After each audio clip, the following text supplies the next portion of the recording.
Chapter 24. Now when Balaam saw that it was the Lord's pleasure to give his blessing to Israel, he did not, as at other times, make use of secret arts, but turning his face to the wasteland and lifting up his eyes, he saw Israel there, with their tents in the order of their tribes, and the Spirit of God came on him. And moved by the Spirit he said, These are the words of Balaam son of Béor, the words of the man whose eyes are open. He says, Whose ears are open to the words of God, who has seen the vision of the ruler of all falling down, but having his eyes open. How fair are your tents, O Jacob, your houses, O Israel. They are stretched out like valleys, like gardens by the riverside, like flowering trees planted by the Lord, like cedar trees by the waters. Peoples will be in fear before his strength. His arm will be on great nations. His king will be higher than Agag, and his kingdom made great in honor. It is God who has taken him out of Egypt. His horns are like those of the mountain ox. The nations warring against him will be his food. Their bones will be broken. They will be wounded with his arrows.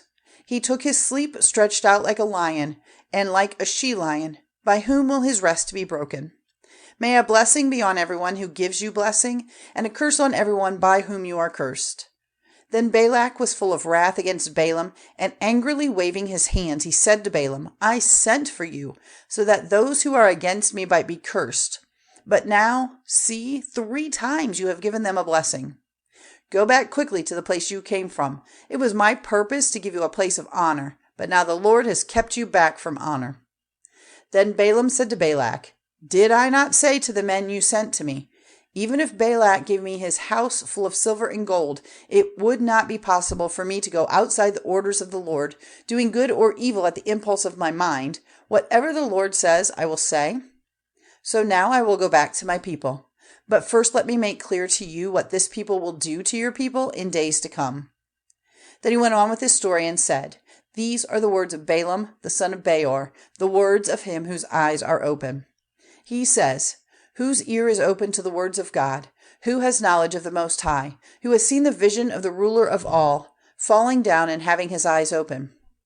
I see him, but not now, looking on him, but not near.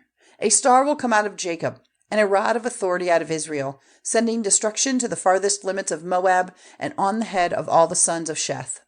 Edom will be his heritage, and he will put an end to the last of the people of Seir. And Israel will go on in strength, and Jacob will have rule over his haters. Then, turning his eyes to Amalek, he went on with his story and said, Amalek was the first of the nations, but his part will be destruction forever. And looking on the Kenites, he went on with his story and said, Strong is your living place, and your secret place is safe in the rock. But still the Kenites will be wasted till Asher takes you away prisoner. Then he went on with his story and said, But who may keep his life when God does this? But ships will come from the direction of Kittim, troubling Asher and troubling Eber, and like the others, their fate will be destruction. Then Balaam got up and went back to his place, and Balak went away.